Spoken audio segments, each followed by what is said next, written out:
Hello, I'm Aline. I'm a jewelry designer and I have my studio here in Arizona. Now, today we're going to talk about a gem called Peridot. It's spelled P-E-R-I-D-O-T. It's an apple green color, and I'm going to show you a piece here that I'm wearing.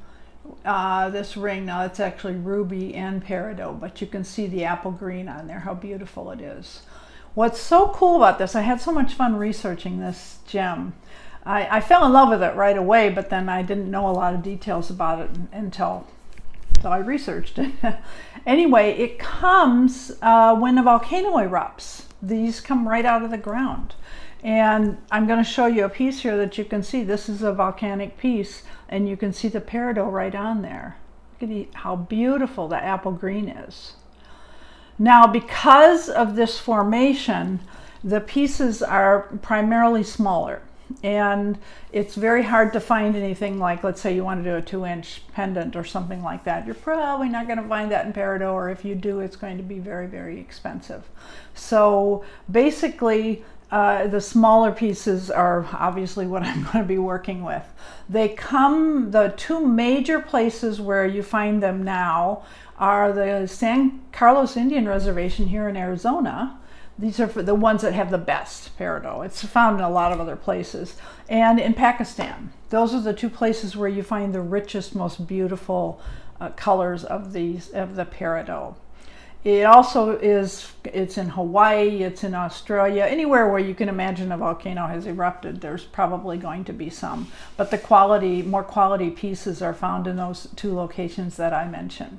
So here's the cool thing about it. The history of this is in 1400 BC or thereabouts, the Egyptians mined it in the Red Sea in a town called, now let me get this right, I got to look at it, Zabergad. Don't know if I pronounced it right, but anyway, they mined it, and it was very precious stone. And they kept the mine on this island guarded all the time because it was used always for the pharaohs, and primarily for the pharaohs' burial. So anybody that tried to get on that island, basically they were killed, because that's how important it was to them. So the pharaohs, at least in death, wore this, and then Cleopatra wore a lot of peridot. So it's got a very, very rich history, which is kind of cool. I will show you a couple of pieces in a little bit more close up here in a minute.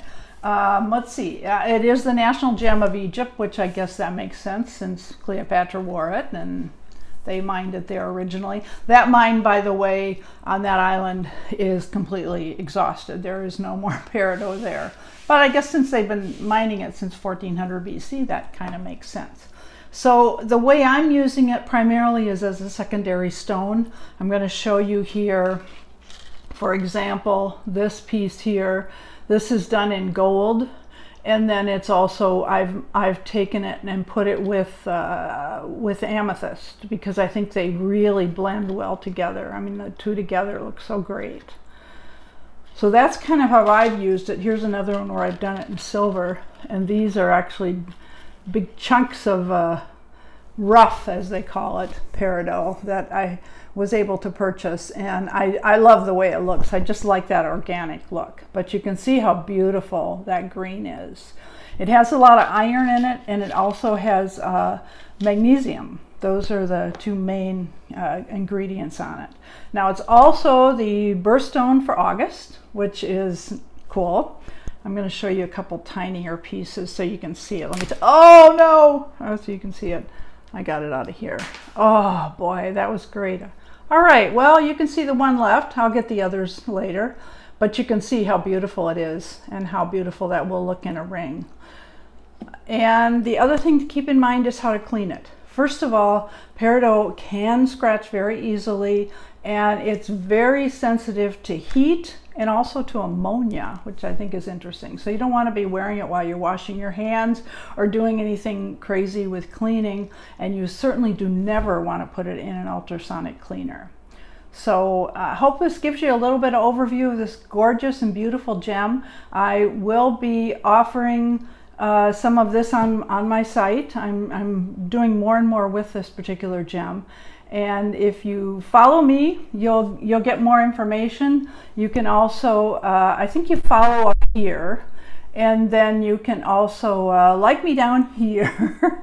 There's all different ways these work. I can never remember. And then there'll be other gemstone videos up here that if you want to see. And if you look below, there will be a discount code for you to use, 15% off, if you want to visit my website. So I really appreciate it, and have a terrific day.